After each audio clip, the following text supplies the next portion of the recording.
Hi friends, good morning. Welcome back to the channel Manjushree general and kitchen.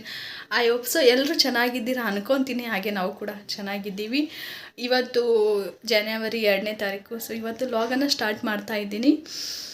ಸುಮಾರು ಇವಾಗ 10 ಗಂಟೆ ಆಗ್ತಾ ಬಂತು. ಸೊ ಮನೆ ಕ್ಲೀನಿಂಗ್ ಆಯಿತು, ಮನೆ ಕಸ ಹೊಡೆದು ಒರೆಸಿ, ಆಮೇಲೆ ಬಟ್ಟೆ ವಾಶ್ ಆಯಿತು. ಇವತ್ತು ಸಂಡೇ ಆಗಿರೋದ್ರಿಂದ ಸೊ ಏನೂ ತೊಂದರೆ ಇಲ್ಲ, ಆರಾಮಾಗಿ ಮಾಡಿಕೊಂಡೆ ಕೆಲಸನ. ಹಾಗೆ ಜಸ್ಟ್ ಪೂಜಾ ಕೂಡ ಆಯಿತು. ಸೊ ಬನ್ನಿ, ಇವತ್ತು ಹೂ ಸಿಗಲಿಲ್ಲ, ಹೂ ತೊಗೊಂಬರೋಕ್ಕೆ ಆಗಲಿಲ್ಲ. ಹಾಗಾಗಿ ಹೇಗಿರುತ್ತೋ ಹಾಗೆ ಪೂಜೆ ಮಾಡಿದ್ದೀನಿ. ಸೊ ಇವತ್ತು ಏನಾದರೂ ಸ್ವೀಟ್ ಮಾಡೋಣ ಅಂದ್ಕೊಂಡಿದ್ದೀನಿ. ನೋಡೋಣ ಇವತ್ತು ಸಾಯಂಕಾಲವರೆಗೂ ಯಾವ ರೀತಿ ಇರುತ್ತೆ ವ್ಲಾಗ್ ಅಂತ ನೋಡ್ಕೊಂಬನ್ನಿ. ಅದಕ್ಕೂ ಮುಂಚೆ ನನ್ನ ಚಾನಲ್ಗೆ ಇನ್ನೂ ಸಬ್ಸ್ಕ್ರೈಬ್ ಆಗಿಲ್ಲ ಅಂದರೆ ಪ್ಲೀಸ್ ಸಬ್ಸ್ಕ್ರೈಬ್ ಆಗಿ. ಹಾಗೆ ಪಕ್ಕದಲ್ಲಿ ಕಾಣುವಂತಹ ಬೆಲ್ಲೈಕನನ್ನು ಪ್ರೆಸ್ ಮಾಡಿದರೆ ನಾನು ಯಾವುದೇ ಒಂದು ಹೊಸ ವಿಡಿಯೋ ಅಪ್ಲೋಡ್ ಮಾಡಿದರೂ ಮೊದಲು ನಿಮಗೆ ಬಂದು ತಲುಪುತ್ತೆ. ಸೊ ನೀವೇ ನನ್ನ ವಿಡಿಯೋನ ಫಸ್ಟ್ ನೋಡ್ಬೋದು. ಹೊಸೊಬ್ರು ನೋಡ್ತಾ ಇದ್ರು ಕೂಡ ಸಬ್ಸ್ಕ್ರೈಬ್ ಮಾಡ್ಕೊಳ್ಳಿ. ಹಾಗೆ ಲೈಕ್ ಕೊಡಿ. ಲೈಕ್ ಕೊಡೋದನ್ನು ತುಂಬ ಜನ ಮರಿತೀರಾ. ಸೊ ಹಾಗಾಗಿ ಒಂದು ಥಮ್ಸ್ ಅಪ್ ಮಾಡೋದ್ರಿಂದ ಏನು ತೊಂದರೆ ಇಲ್ಲ, ನಿಮ್ಮ ದುಡ್ಡು ಕಟ್ಟಾಗಲ್ಲ. ಸೊ ಬನ್ನಿ, ಯಾಕೆ ತಡ, ವಿಡಿಯೋನ ಸ್ಟಾರ್ಟ್ ಮಾಡೋಣ. ಪೂಜೆನ ಮಾಡಿದ್ದೀನಿ, ನೋಡಿ ತೋರಿಸ್ತೀನಿ. ನೋಡಿ ಈ ಥರ ಸಿಂಪಲಾಗಿ ಪೂಜೆನ ಮಾಡಿದ್ದೀನಿ. ಹಾಗೆ ಇನ್ನೂ ನೈವೇದ್ಯಕ್ಕೆ ಹೋಳಿಗೆ ಮಾಡೋಣ ಅಂತ ಅಂದ್ಕೊಂಡಿದ್ದೀನಿ. ಅದನ್ನೇನು ಶೇರ್ ಮಾಡಲ್ಲ, ಜಸ್ಟ್ ಮಾಡಿದ ಮೇಲೆ ತೋರಿಸ್ತೀನಿ. ಯಾಕಂದರೆ ಹೋಳಿಗೆ ಮಾಡೋದ್ರಲ್ಲಿ ಸ್ವಲ್ಪ ನಾನು ಹಿಂದೆ ಅಂತ ಹೇಳ್ಬೋದು. ಹಾಗಾಗಿ ಇದು ಬಳೆ ನಾನು ಪದ್ಮಾವತಿ ಟೆಂಪಲ್ಗೆ ಹೋಗಿದ್ನಲ್ವ, ಸೊ ಅಲ್ಲಿ ಕೊಟ್ಟಿರೋದು ಇದು ಬಳೆ ತೊಗೊಂಡು ಬಂದಿದ್ದೀನಿ. ಕೈಗೆ ಬಂದರೆ ಹಾಕ್ಕೊಳ್ಳಿ ಅಂತ ಹೇಳಿದರು, ಆದರೆ ನನ್ನ ಕೈಗೆ ಬರಲಿಲ್ಲ ಅದು. ಹಾಗಾಗಿ ಮನೆಯಲ್ಲೇ ಇಟ್ಟು ಪೂಜೆನ ಮಾಡ್ತಾಯಿದ್ದೀನಿ. ಇದು ಬಳೆ ಪದ್ಮಾವತಿ ಅಮ್ಮನ ಟೆಂಪಲ್ನಲ್ಲಿ ಕೊಟ್ಟಿರೋದು. ಇದು ಬಂದು ಇಲ್ಲಿ ನಮ್ಮೂರಲ್ಲಿ ಇಲ್ಲಿ ಮನೆಗೆ ದೇವರು ತೊಗೊಂಡು ಬರ್ತಾರೆ, ಅಂದರೆ ಗ್ರಾಮ ದೇವತೆ ಅಂತೀವಲ್ವ, ಆ ಥರ ಅವರು ಬಂದು ಮಡಿಲಕ್ಕಿಯನ್ನು ತುಂಬಿಸ್ಕೊಂಡು ಹೋಗ್ಬೇಕಾದ್ರೆ ಕೊಟ್ಟಿರೋದು.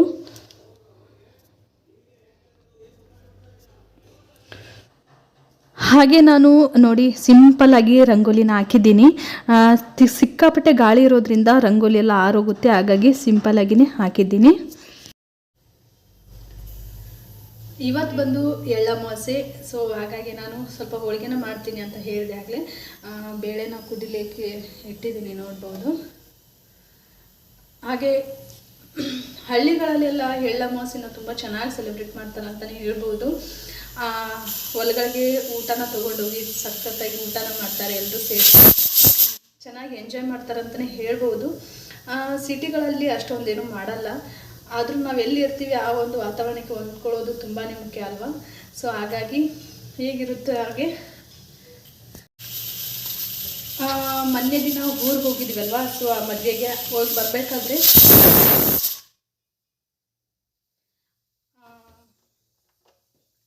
ಅಮ್ಮ ಶೇಂಗಾದ ಹೋಳಿಗೆನ ಮಾಡಿ ಕಳಿಸಿದ್ರು. ಎಳ್ಳು ಅಮಾವಾಸ್ಯೆಗೆ ಸ್ಪೆಷಲ್ಲಾಗಿ ಮಾಡ್ತಾರಂತಲೇ ಹೇಳ್ಬೋದು ಆ ಕಡೆ ಉತ್ತರ ಕರ್ನಾಟಕ ಸೈಡು.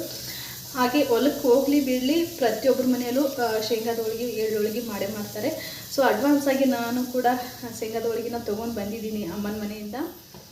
ನಾವು ಹೋಗಿದ್ದು ಒಂದೇ ದಿನಕ್ಕೆ, ಸೊ ಹಾಗಾಗಿ ಸಡನ್ನಾಗಿ ಮಾಡ್ದಂಗೆ ಆಯಿತು. ಮಾಡಿ ಕೊಟ್ಟು ಕಳಿಸಿದ್ರು, ಖುಷಿ ಆಯಿತು. ಇವಾಗ ಆಲ್ರೆಡಿ ಅರ್ಧ ಖಾಲಿ ಆಯಿತು, ಇನ್ನೊಂದೆರಡೇ ಉಳಿದಿದೆ. ನೋಡ್ಬೋದು ಎಷ್ಟೊಂದು ಚೆನ್ನಾಗಿದೆ. ಶೇಂಗಾದ ಹೋಳಿಗೆ ಯಾವ ರೀತಿ ಮಾಡೋದು ಅಂತ ತಿಳ್ಕೊಳ್ಳೋ ಇಂಟ್ರೆಸ್ಟ್ ನಿಮಗೂ ಇದ್ದರೆ ಕಮೆಂಟ್ ಸೆಕ್ಷನಲ್ಲಿ ತಿಳಿಸಿ. ಖಂಡಿತ ನಾನು ಕೂಡ ಟ್ರೈ ಮಾಡ್ತೀನಿ ಅಪ್ಲೋಡ್ ಮಾಡಲಿಕ್ಕೆ. ನೋಡ್ಬೋದು ತುಂಬಾ ಟೇಸ್ಟಾಗಿರುತ್ತೆ, ತುಂಬ ಈಸಿಯಾಗಿ ಮಾಡ್ಕೊಳ್ಬೋದು. ಯಾವಾಗ ಬೇಕೋ ಅವಾಗ ಮಾಡ್ಕೊಂಡು ತಿನ್ಬೋದು. ಎಳ್ಳಮಾವಾಸ್ಯೆ ಸಂಕ್ರಾಂತಿಗೆ ಅಷ್ಟೇ ಅಲ್ಲ. ಹಾಗೆ ಯಾರ ಮನೆಯಲ್ಲಿ ಈ ಎಳ್ಳಮಾವಾಸ್ಯೆನ ಸೆಲೆಬ್ರೇಟ್ ಮಾಡ್ತೀರಾ, ಯಾರೆಲ್ಲ ಹೊಲಗಳಿಗೆ ಹೋಗ್ತೀರಾ ಅಂತ ನನಗೆ ಕಮೆಂಟ್ ಸೆಕ್ಷನಲ್ಲಿ ತಿಳಿಸಿ. ನನಗೂ ಕೂಡ ಖುಷಿ ಆಗುತ್ತೆ ಕೇಳಲಿಕ್ಕೆ. ಸೊ ಬನ್ನಿ, ಇವಾಗ ಬೇಳೆ ಅಂತೂ ಕುದ್ದಿದೆ, ನೋಡ್ಬೋದು.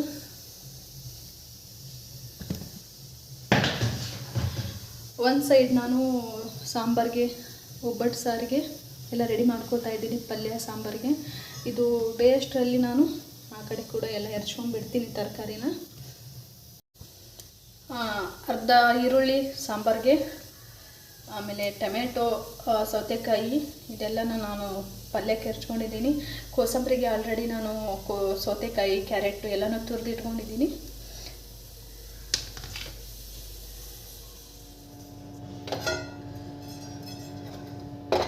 ನಾನಿಲ್ಲಿ ಹೋಳಿಗೆ ಸಾಂಬಾರು ಮಾಡಲಿಕ್ಕೆ ಒಂದು ಅರ್ಧ ಇಂಚು ಚಕ್ಕೆ, ಒಂದು 4 ಮೆಣಸು, ಹಾಗೆ 2 ಲವಂಗ, ಒಂದು ಇಷ್ಟನ್ನು ಚಕ್ರ ಮೊಗ್ಗು ತೊಗೊಂಡಿದ್ದೀನಿ. ಚಕ್ರ ಮೊಗ್ಗು ಸ್ವಲ್ಪನೇ ತೊಗೊಂಡಿದ್ದೀನಿ. ಆಮೇಲೆ ಏನು ಬೇಕಾಗುತ್ತೆ ಅಂತ ನಾನು ಮಾಡ್ತಾ ತೋರಿಸ್ತಾ ಹೋಗ್ತೀನಿ. ಇವಾಗ ಇದನ್ನು ಸ್ವಲ್ಪ ಆಯಿಲ್ ಹಾಕ್ಬಿಟ್ಟು ಫ್ರೈ ಮಾಡ್ಕೊಳ್ಳೋಣ. ನಾನು ಸ್ವಲ್ಪ ಕ್ವಾಂಟಿಟಿನಲ್ಲಿ ಮಾಡ್ತಾ ಇರೋದ್ರಿಂದ ಎಲ್ಲನೂ ಸ್ವಲ್ಪನೇ ತೊಗೊಂಡಿದ್ದೀನಿ. ಹಾಗೆ ಸೈಡ್ಗೆ ಪಲ್ಯ ಕೂಡ ರೆಡಿ ಆಗ್ತಾ ಇದೆ. ಇವಾಗ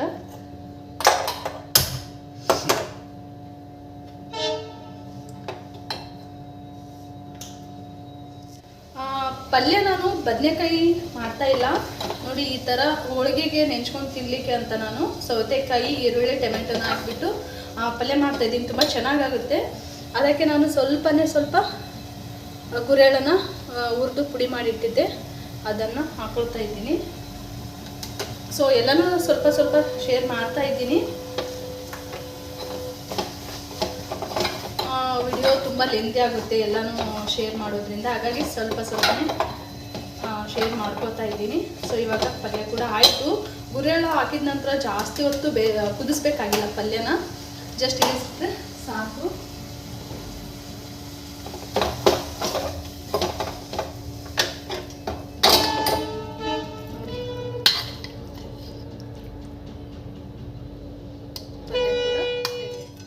ಈ ಕಡೆ ಸಾಂಬಾರಿಗೆ ಮಸಾಲಾನ ಹುರ್ಕೊಳ್ತಾ ಇದ್ದೀನಿ. ಪಲ್ಯ ರೆಡಿ ಆದಮೇಲೆ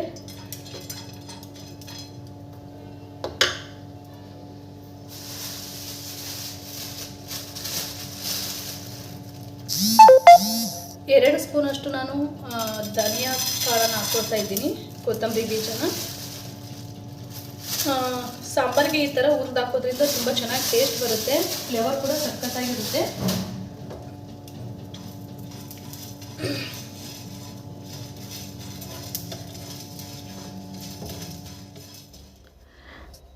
ಮಾಮೂಲಿ ನಾವು ಈ ಕಟ್ಟಿನ ಸಾರು ಏನು ಬೇಳೆ ಸಾರು ಅಂತೀವಲ್ವ, ಈ ಒಂದು ಹೋಳಿಗೆ ಮಾಡಬೇಕಾದ್ರೆ ಕಟ್ಟನ್ನು ತೆಗೆದುಬಿಟ್ಟು ನಾನು ಬೇರೆ ಥರನೇ ಮಾಡ್ತೀನಿ, ಅದನ್ನು ಕೂಡ ಚೆನ್ನಾಗಾಗುತ್ತೆ. ಈ ಸಾಂಬಾರು ಏನಿದೆ ಇದು ನಮ್ಮ ಆಂಟಿ ಮನೆಗೆ ಹೋಗಿದ್ದೆ, ಆವಾಗ ಮಾಡಿದ್ರು, ತುಂಬಾ ಚೆನ್ನಾಗಾಗಿತ್ತು. ಸೊ ಆವಾಗ ನಾನು ನೋಡ್ಕೊಂಡು ಬಂದಿದ್ದೆ ಈ ರೀತಿ ಮಾಡಿದ್ರಾಯ್ತು ಅಂತ ಮಾಡ್ತಾ ಇದ್ದೀನಿ. ಈ ಟೇಸ್ಟು ಸಖತ್ತಾಗಿಯೇ ಇರುತ್ತೆ. ಆದರೆ ನಾನು ಸಿಂಪಲ್ಲಾಗಿ ಮಾಡ್ತಾಯಿದ್ದೆ ಕಟ್ಟಿನ ಸಾಂಬಾರನ್ನು, ಈ ಥರ ಏನು ಮಸಾಲನ ಹುರಿತಿದ್ದಿಲ್ಲ, ಹಾಗೆ ಡೈರೆಕ್ಟಾಗಿ ಮಾಡಿಬಿಡ್ತಿದ್ದೆ. ಸೊ ಈ ಸಲ ನಾನು ಟ್ರೈ ಮಾಡ್ತಾ ಇದ್ದೀನಿ, ಟೇಸ್ಟ್ ಹೇಗಿರುತ್ತೆ ಅಂತ ನೋಡೋಣ. ಅವ್ರ ಮನೇಲಿ ಊಟ ಮಾಡಿ ಬಂದಮೇಲೆ ನನಗೆ ತುಂಬ ಇಷ್ಟ ಆಯಿತು, ಹಾಗಾಗಿ ಈ ಸಾಂಬಾರನ್ನು ಮಾಡ್ತಾ ಇದ್ದೀನಿ. ಹಾಗೆ ಈ ಥರ ಯಾರೆಲ್ಲ ಮಾಡ್ತೀರಂತ ಕಮೆಂಟ್ ಸೆಕ್ಷನಲ್ಲಿ ತಿಳಿಸಿ. ಚಕ್ಕೆ, ಲವಂಗ, ಮೆಣಸು ಮತ್ತು ಏನಿದೆ ಎಲ್ಲ ಮಸಾಲ ಐಟಮ್ಸು, ಧನಿಯಾ ಕಾಳು ಹುರ್ಕೊಂಡು ಇಟ್ಟಿದ್ದೀನಿ. ಆನಂತರ ಮೆಣಸಿನ್ಕಾಯಿ ಒಂದು 4 ಬ್ಯಾಡಗಿ ಮೆಣಸಿನ್ಕಾಯಿ, 1-2 ಗುಂಟೂರು ಮೆಣಸಿನ್ಕಾಯಿನ ಅದನ್ನು ಕೂಡ ಸ್ವಲ್ಪ ಆಯಿಲ್ ಹಾಕಿಬಿಟ್ಟು ಫ್ರೈ ಮಾಡಿ ಇಟ್ಟಿದ್ದೀನಿ. ಈಗ ನಾನು ಸಣ್ಣದಾಗಿ ಹೆರ್ಚಿರೋ ಕೊಬ್ಬರಿನೂ ಕೂಡ ಫ್ರೈ ಮಾಡ್ಕೊಳ್ತಾ ಇದ್ದೀನಿ. ಒಣ ಕೊಬ್ಬರಿ ಕೂಡ ಇದ್ದರೆ ಮಾಡ್ಕೊಳ್ಬೋದು, ಹಸಿ ಕೊಬ್ಬರಿ ಇದ್ದರೂ ಕೂಡ ಇದೇ ಥರ ಸ್ವಲ್ಪ ಎಣ್ಣೆ ಹಾಕಿಬಿಟ್ಟು ಫ್ರೈ ಮಾಡ್ಕೊಳ್ಳಿ, ಸ್ವಲ್ಪ ಡ್ರೈ ಆಗಲಿ. ಆನಂತರ ಈರುಳ್ಳಿನ ಇವಾಗ ಫ್ರೈ ಮಾಡ್ಕೊಳ್ತಾ ಇದ್ದೀನಿ, ನೋಡ್ಬೋದು. ಇದನ್ನು ಕೂಡ ಚೆನ್ನಾಗಿ ಫ್ರೈ ಮಾಡಬೇಕು, ಬ್ರೌನ್ ಕಲರ್ ಬರೋವರೆಗೂ ಸ್ವಲ್ಪನೇ ಆಯಿಲ್ ಹಾಕಿಬಿಟ್ಟು ಫ್ರೈ ಮಾಡ್ಕೊಳ್ಬೇಕಾಗುತ್ತೆ. ಈ ಥರ ಚೆನ್ನಾಗಿ ಫ್ರೈ ಮಾಡೋದ್ರಿಂದ ಟೇಸ್ಟು ಚೆನ್ನಾಗಿ ಬರುತ್ತೆ. ಹಾಗಾಗಿ ಇವಾಗ ಈರುಳ್ಳಿ ಕೂಡ ಚೆನ್ನಾಗಿ ಆಯಿತು, ನೋಡ್ಬೋದು. ಎಲ್ಲ ಮಸಾಲನೂ ಕೂಡ ಇವಾಗ ಫ್ರೈ ಮಾಡಿ ಇಟ್ಕೊಂಡಿದ್ದೀನಿ. ಇದಕ್ಕೆ ನಾನು ಸ್ವಲ್ಪ ಹೋಳಿಗೆ ಮಾಡಲಿಕ್ಕೆ ಅಂತ ನಾವು ಬೇಳೆ ಬೇಯಿಸಿರ್ತೀವಲ್ವ, ಅದನ್ನು ಕೂಡ ಹಾಕ್ಕೊಳ್ಬೇಕು, ಯಾಕಂದರೆ ಸ್ವಲ್ಪ ತಿಕ್ಕಾಗಿ ಬರಲಿ ಸಾಂಬಾರು ಅಂತ ಅನ್ನೋಗೋಸ್ಕರ ಅಷ್ಟೇ. ನೋಡಿ ಇವಾಗ ಎಲ್ಲ ಮಸಾಲ ಅದ್ರ ಜೊತೆಗೆ ಸ್ವಲ್ಪ ಬೇಳೆ ಸ್ವಲ್ಪ ಇಟ್ಕೊಂಡಿದ್ದೀನಿ. ಇವಾಗ ಮಿಕ್ಸಿ ಮಾಡ್ಕೋಕ್ಕಿಂತಲೂ ಮುಂಚೆ ಬೇಳೆನ ಬೇಯಿಸಿದ್ನಲ್ವ, ಅದಕ್ಕೆ ನಾನು ಬೆಲ್ಲನ ಹಾಕಿಬಿಟ್ಟು ಒಂದು ಸ್ವಲ್ಪ ಹೊತ್ತು ಕುದಿಸ್ಕೋಬೇಕು, ಒಂದು 5 ನಿಮಿಷ ಕುದಿಸ್ಕೊತೀನಿ. ಈ ಥರ ಕುದಿಸೋದ್ರಿಂದ ಹದವಾಗಿ ಹೂರಣ ಏನಂತೀವಲ್ವ ಚೆನ್ನಾಗಿ ರೆಡಿ ಆಗುತ್ತೆ. ಹಾಗಾಗಿ ಒಂದು ಸೈಡ್ ನಾನು ಒಗ್ಗರಣೆಗೆ ಇಟ್ಟಿದ್ದೀನಿ, ಸಾಂಬಾರು ಒಗ್ಗರಣೆ ಕೊಡಲಿಕ್ಕೆ ಅಂತ. ಸೊ ಇಷ್ಟ್ಯಾಕೆ ಫಾಸ್ಟಾಗಿ ಕೆಲಸ ಮಾಡ್ತಾ ಇದ್ದಾರೆ ಇವರು ಅನ್ಕೋಬೇಡಿ, ವಿಡಿಯೋ ಲಾಂಗ್ ಆಗುತ್ತೆ ಅಂತ ನಾನು ಸ್ವಲ್ಪ ಸ್ಪೀಡಾಗಿ ಇಟ್ಟಿದ್ದೀನಿ. ಹಾಗಾಗಿ ಈ ಕಡೆ ಪಾತ್ರೆ ಕಾಯೋಷ್ಟರಲ್ಲಿ ನಾನು ಮಸಾಲ ಕೂಡ ರುಬ್ಕೊಂಡ್ಬಿಡ್ತೀನಿ. ನಾನು 1 ಬೈ 1 ಕೆಲಸ ಹಾಗೆ ಫಾಸ್ಟಾಗಿ ಮಾಡ್ಕೊಂಡ್ಬಿಡ್ತೀನಿ. ಒಂದು 5 ನಿಮಿಷ ಗ್ಯಾಪ್ ಕೊಟ್ಟೆ ಅಂದರೆ ಮತ್ತೆ ಅಡುಗೆ ಮನೆ ಕಡೆ ಬರಲಿಕ್ಕೆ ಮನಸ್ಸೇ ಬರಲ್ಲ. ಸೊ ಒಂದೇ ಕಡೆ ನಿಂತ್ಬಿಟ್ಟು ಎಲ್ಲ ಅಡುಗೆನೂ ಒಂದೇ ಸಲಕ್ಕೆ ಮುಗಿಸ್ಕೊಂಡ್ಬಿಡ್ತೀನಿ. ಮಸಾಲಾನ ರುಬ್ಕೋತಿರ್ತೀವಲ್ವ, ಆವಾಗ ನಾವು ಸ್ವಲ್ಪ ಬೇಳೆ ಕಟ್ಟನ್ನು ಕೂಡ ಹಾಕ್ಕೊಂಡು ರುಬ್ಕೊಂಡ್ರೆ ಚೆನ್ನಾಗಿರುತ್ತೆ. ಬೇರೆ ನೀರನ್ನು ಹಾಕೊಳ್ಳೋಕ್ಕೆ ಹೋಗಬೇಡಿ. ಹಾಗೆ ನಾನು ಪಾತ್ರೆಗೆ ಸ್ವಲ್ಪ ಎಣ್ಣೆನ ಹಾಕಿಬಿಟ್ಟು ಕಾಯ್ಲಿಕ್ಕೆ ಇಟ್ಟಿದ್ದೆ. ಅದು ಕೂಡ ಆಗಿದೆ. ಇವಾಗ 1 ಬೈ 1 ಹಾಗೆ ರೆಡಿ ಆಗ್ತಾ ಇದೆ ಅಡುಗೆ ಕೂಡ. ಸೊ ನೋಡ್ಬೋದು, ಇವಾಗ ನಾನು ಹುಣಸೆ ಹುಳಿನ ನೆನೆ ಇಟ್ಟಿದ್ದೀನಿ. ಸೊ ಕಟ್ಟಿನ ಸಾರು ಅಂದಮೇಲೆ ಹುಣಸೆ ಹುಳಿ ಇರಲೇಬೇಕು. ಆಮೇಲೆ ಪಾತ್ರೆಗೆ ನಾನು ಆಯಿಲನ್ನು ಹಾಕಿದ್ದೆ, ಸ್ವಲ್ಪ ಕಡಿಮೆ ಅನ್ನಿಸ್ತು, ಹಾಗಾಗಿ ಮತ್ತೆ 1 ಸ್ಪೂನಷ್ಟು ಆಯಿಲನ್ನು ಹಾಕಿಬಿಟ್ಟು ಎಣ್ಣೆ ಬಿಸಿ ಆದ ನಂತರ ನಾನು ಜೀರಿಗೆ, ಸಾಸಿವೆ ಹಾಗೆ ಬೆಳ್ಳುಳ್ಳಿ ಜಜ್ಜಿಟ್ಟಿದ್ದೆ, 1 ಗಡ್ಡೆ ಬೆಳ್ಳುಳ್ಳಿ ಹಾಗೆ ಕರಿಬೇವು ಇಷ್ಟು ಸ್ವಲ್ಪ ಚಟಪಟ ಅಂತ ಅಂದಮೇಲೆ ನಾನು ಹುಣಸೆ ರಸನ ಹಾಗೆ 1 ಒಣಮೆಣಸಿನ್ಕಾಯಿ ಕೂಡ ಹಾಕ್ಕೊಂಡೆ. ಇದು ಆಪ್ಷನಲ್ಲು, ಬೇಕು ಅಂತ ಏನೂ ಇಲ್ಲ. ಇವಾಗ ನಾನು ಹುಣಸೆ ರಸನ ಹಾಕ್ಕೊಳ್ತಾ ಇದ್ದೀನಿ. ಮೇನ್ ಬೇಕಾಗಿರೋದು ಕಟ್ಟಿನ ಸಾಂಬಾರಿಗೆ ಹುಣಸೆ ರಸ ತುಂಬಾ ಚೆನ್ನಾಗಾಗುತ್ತೆ. ಮಸಾಲನೂ ಕೂಡ ಇವಾಗ ಹಾಕ್ಕೊತೀನಿ. ಹುಣಸೆ ರಸ ಹಾಕಿದ ನಂತರ ರುಬ್ಬಿರುವಂತಹ ಎಲ್ಲ ಮಸಾಲನೂ ಕೂಡ ಹಾಕ್ಕೊಳ್ತಾ ಇದ್ದೀನಿ. ಸೊ ನೀವು ಕೂಡ ಟ್ರೈ ಮಾಡಿ ನೋಡಿ. ನಮ್ಮ ಮನೇಲಿ ಕಟ್ಟಿನ ಸಾರು ಬೇರೆ ರೀತಿ ಮಾಡ್ತಿರ್ತೀವಿ, ಈ ಒಂದು ಕಟ್ಟಿನ ಸಾರು ಇದೆ ಮೊದಲು ಟ್ರೈ ಮಾಡ್ತಾ ಇರೋದು. ತೆಗೆದು ಇಟ್ಟಿರೋ ಬೇಳೆ ಕಟ್ಟನ್ನು ಕೂಡ ಹಾಕ್ಕೊಂಡೆ ಇವಾಗ. ಸೊ ನಿಮಗೆ ಎಷ್ಟು ಗಟ್ಟಿ ಬೇಕು ಅಥವಾ ತಿಳಿಯಾಗಬೇಕು ನೋಡ್ಕೊಂಡ್ಬಿಟ್ಟು ನೀರನ್ನು ಸೇರಿಸ್ಕೊಳ್ಳಿ. ನಾನು ಮತ್ತೆ ಒಂದು ಅರ್ಧ ಗ್ಲಾಸಷ್ಟು ನೀರನ್ನು ಕೂಡ ಹಾಕ್ಕೊಂಡೆ. ಹಾಗೆ ಕೊನೆಯದಾಗಿ ಕೊತ್ತಂಬರಿನ ಹಾಕ್ಕೊಂಡೆ. ನೋಡಿ ಎಷ್ಟು ಚೆನ್ನಾಗಿ ಕುದೀತಾ ಇದೆ ಸಾಂಬಾರಂತ. ಸೈಡ್ಗೆ ನಾನು ರೈಸ್ಗೂ ಕೂಡ ಇಟ್ಬಿಟ್ಟೆ. ಈ ಕಡೆ ಸಾಂಬಾರು ಕುದೀತು, ಆ ಕಡೆ ರೈಸ್ಗೂ ಕೂಡ ಇಟ್ಟಿದ್ದೀನಿ. ಇನ್ನೊಂದು ದೇವರ ನೈವೇದ್ಯಕ್ಕೆ ಲೇಟ್ ಆಗುತ್ತೆ ಅಂತ ಹೇಳ್ಬಿಟ್ಟು ಮಾಡ್ತಾಯಿದ್ದೀನಿ ಫಾಸ್ಟಾಗಿ. ಇವಾಗ ನಾನು ಗೋಧಿ ಹಿಟ್ಟಿಗೆ ಸ್ವಲ್ಪ ಉಪ್ಪು ಹಾಗೆ ಸ್ವಲ್ಪ ಎಣ್ಣೆನ ಹಾಕಿ ಹಿಟ್ಟನ್ನು ಕೂಡ ನಾದ್ಕೊತೀನಿ. ಸ್ವಲ್ಪ ಚಪಾತಿಗೆ ಮತ್ತು ಸ್ವಲ್ಪ ಹೋಳಿಗೆಗೆ. ಚಪಾತಿಗೆ ಬೇರೆ ನಾದ್ಕೊತೀನಿ, ಹೋಳಿಗೆಗೆ ಬೇರೆನೇ ನಾದ್ಕೊತೀನಿ. ಯಾಕಂದರೆ ಹೋಳಿಗೆಗೆ ಸ್ವಲ್ಪ ಮೆತ್ತಗೆ ಬೇಕಾಗುತ್ತೆ, ಚಪಾತಿಗೆ ಸ್ವಲ್ಪ ಗಟ್ಟಿಗೆ ಬೇಕಾಗುತ್ತೆ. ಈಗ ನಾನು ಹೂರಣನ ರುಬ್ಕೊಳ್ತಾ ಇದ್ದೀನಿ. ಒಂದು ಅರ್ಧ ಗಂಟೆ ತಣ್ಣಗಾಗಲಿಕ್ಕೆ ಬಿಟ್ಟಿದ್ದೆ, ಆನಂತರ ಹೂರಣನ ಕೂಡ ರುಬ್ಕೊಂಡಿದ್ದೀನಿ. ನೋಡ್ಬೋದು ಎಷ್ಟೊಂದು ಚೆನ್ನಾಗಿ ಬಂದಿದೆ ಅಂತ, ನೈಸಾಗಿ. ಆಗಲೇ ನಾನು ಒಂದು ತೋರಿಸಲಿಲ್ಲ, 1 ಏಲಕ್ಕಿ ಹಾಕಿಬಿಟ್ರೆ ಚೆನ್ನಾಗಿ ಫ್ಲೇವರ್ ಬರುತ್ತೆ ಹೋಳಿಗೆದು. ಆನಂತರ ನಾನು ಮಜ್ಜಿಗೆ ಮೆಣಸಿನ್ಕಾಯಿನ ಫ್ರೈ ಮಾಡ್ಕೊಳ್ತಾ ಇದ್ದೀನಿ. ಎರಡನ್ನೇ ಫ್ರೈ ಮಾಡ್ಕೊಳ್ತಾ ಇರೋದು, ಜಾಸ್ತಿ ಏನು ಮಾಡ್ತಾ ಇಲ್ಲ. ಸೊ ಇವಾಗ ಮಜ್ಜಿಗೆ ಮೆಣಸಿನ್ಕಾಯಿ ಕೂಡ ರೆಡಿ ಆಯಿತು. ಫೈನಲಿ ಅರ್ಧ ಕೆಲಸ ಆಯಿತು. ಕೋಸಂಬರಿ ಮತ್ತು ಹೋಳಿಗೆ ಚಪಾತಿ ಇದೆ, ನಂತರ ಮಾಡ್ಕೊತೀನಿ ಊಟದ ಟೈಮ್ಗೆ ಮತ್ತು ದೇವರಿಗೆ ನೈವೇದ್ಯಕ್ಕೆ ಅಂತ. ಸೊ ಈ ಒಂದು ಸಲ ನಾನು ಗ್ಯಾಸ್ ಕಟ್ಟಿ ಎಲ್ಲ ನೀಟಾಗಿ ಒರೆಸ್ಕೊಂಡ್ಬಿಡ್ತೀನಿ. ತುಂಬಾ ಮೆಸ್ಸಿಯಾಗಿತ್ತು, ಹಾಗೆ ಸ್ವಲ್ಪ ಪಾತ್ರೆಗಳಿದ್ವು, ಆ ಪಾತ್ರೆಗಳನ್ನೆಲ್ಲ ತೊಳೆದಿಟ್ಬಿಡ್ತೀನಿ. ಅಂದರೆ ನನಗೆ ಆಮೇಲೆ ಕೆಲಸ ಸ್ವಲ್ಪ ಕಡಿಮೆ ಆಗುತ್ತಂತಲೇ ಹೇಳ್ಬೋದು.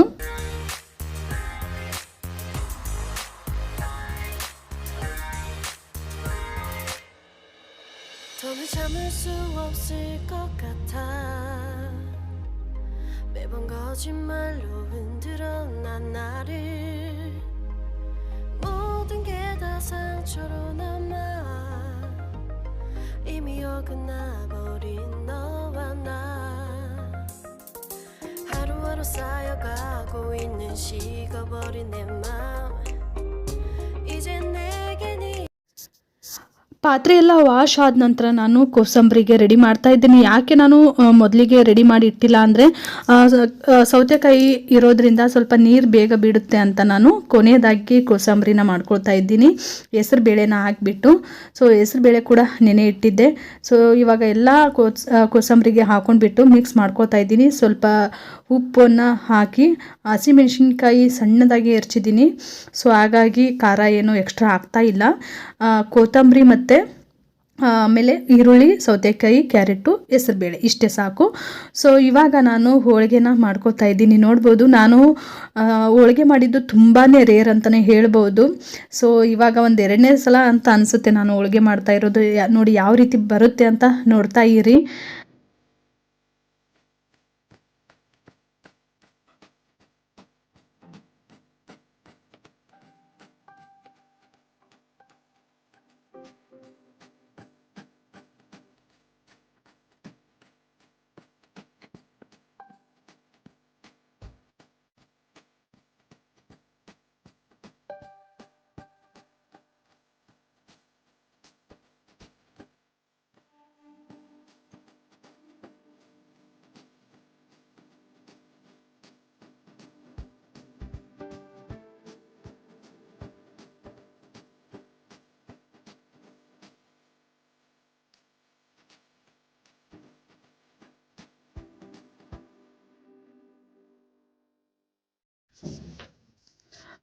ಸುಮಾರು ನಾನು 1 ಕಪ್ನಷ್ಟು ಬೇಳೆನ ತಗೊಂಡಿದ್ದೆ.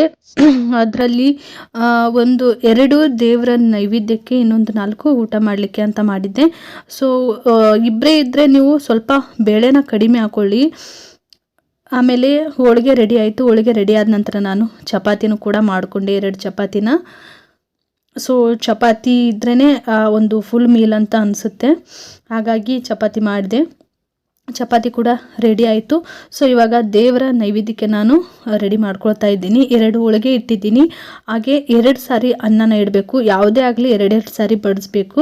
ಆನಂತರ 2 ಹೋಳಿಗೆ ಇಡಿ, 1 ಹೋಳಿಗೆನ ಇಡಲಿಕ್ಕೆ ಹೋಗಬಾರ್ದು. ಆನಂತರ ಸ್ವಲ್ಪ ಕೋಸಂಬರಿ ನಾವು ಏನೇನು ಮಾಡಿರ್ತೀವಲ್ವ, ಸೊ ಎಲ್ಲನೂ ಸ್ವಲ್ಪ ಸ್ವಲ್ಪ ದೇವರ ನೈವೇದ್ಯಕ್ಕೆ ಇಡಬೇಕು.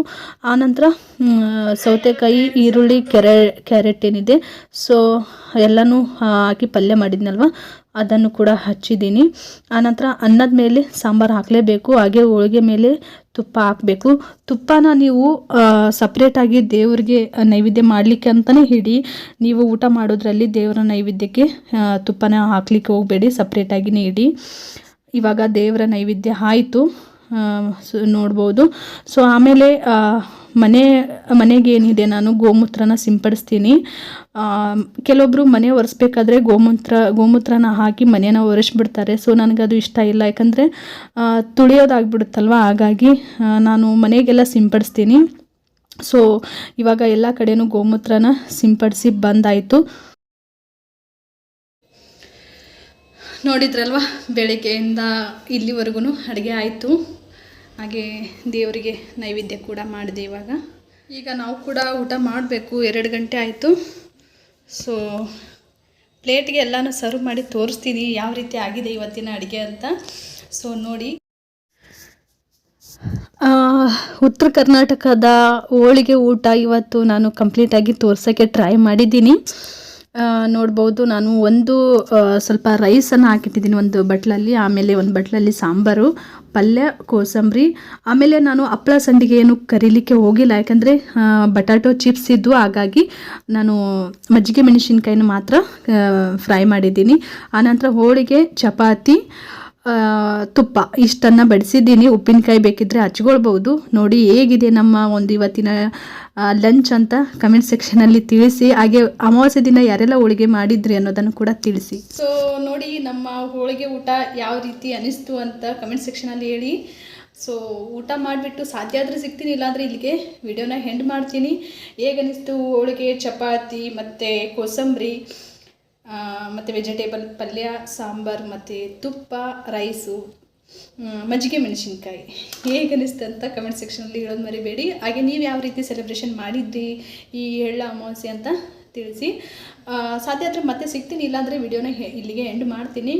ಸೊ ಇವತ್ತಿನ ವ್ಲಾಗ್ ನಿಮಗೆ ಇಷ್ಟ ಆಗಿದೆ, ದಯವಿಟ್ಟು ಒಂದು ಲೈಕ್ ಮಾಡಿ. ಹಾಗೆ ನಿಮ್ಮ ಫ್ರೆಂಡ್ಸ್ ಆ್ಯಂಡ್ ಫ್ಯಾಮಿಲಿಗೆ ಕೂಡ ಶೇರ್ ಮಾಡಿ. ಮತ್ತೆ ಒಂದು ಹೊಸ ವ್ಲಾಗ್ ಅಥವಾ ಹೊಸ ರೆಸಿಪಿಯೊಂದಿಗೆ ಸೊ ಅಲ್ಲಿವರೆಗೂ ಖುಷಿಯಾಗಿರಿ. ಮತ್ತೊಂದು ಹೊಸ ವ್ಲಾಗ್ ಅಥವಾ ಹೊಸ ರೆಸಿಪಿಯೊಂದಿಗೆ ಸಿಗ್ತೀನಿ. Thank you for the watching. Thank you. ವಿಡಿಯೋನ ಎಂಡ್ ಮಾಡಿದ್ದೆ. ಆಮೇಲೆ ಮನೆಯವರು ಬೀಡಾನ ತೊಗೊಂಡು ಬಂದಿದ್ದರು. ಸೊ ಹೋಳಿಗೆ ಊಟ ಅಂದಮೇಲೆ ಬೀಡ ಇಲ್ಲ ಅಂದರೆ ಹೇಗೆ ಅಲ್ವಾ? ಸೊ ಹಾಗಾಗಿ ಬೀಡಾನ ತಿಂತಾಯಿದ್ದೀನಿ. ಆಮೇಲೆ ಊಟ ಎಲ್ಲ ಆಯಿತು, ಬೀಡ ಕೂಡ ತಿಂದಾಯಿತು. ಇವಾಗ ಕಿಚನ್ ಕೂಡ ನೀಟಾಗಿ ಕ್ಲೀನ್ ಮಾಡಿದ್ದೀನಿ, ಪಾತ್ರೆನೆಲ್ಲ ವಾಶ್ ಮಾಡಿ ಇಟ್ಟಿದ್ದೀನಿ, ನೋಡ್ಬೋದು. ಆನಂತರ ನಾನು ಜೋಡಿಸ್ಕೊತೀನಿ. ಬೆಳಗ್ಗೆಯಿಂದ ಇಷ್ಟೆಲ್ಲ ಆಯಿತು. ನೋಡಿ, ಮಿಕ್ಕಿರೋ ಹೋಳಿಗೆ, ಆಮೇಲೆ ರೈಸು, ಸಾಂಬಾರು, ಪಲ್ಯ ಎಲ್ಲ ಇದೆ. ನೋಡೋಣ, ನೈಟ್ ಏನು ಮಾಡೋದಿರಲ್ಲ, ಅಷ್ಟೊಂದು ರೈಸ್ ಅಷ್ಟೇ ಮಾಡ್ತೀನಿ. ಸೊ ಮತ್ತೆ ಸಿಗ್ತೀನಿ ಫ್ರೆಂಡ್ಸ್. ಅಲ್ಲಿವರೆಗೂ ಖುಷಿಯಾಗಿರಿ, ಸೇಫ್ ಆಗಿರಿ. Thank you for watching my video. Thank you.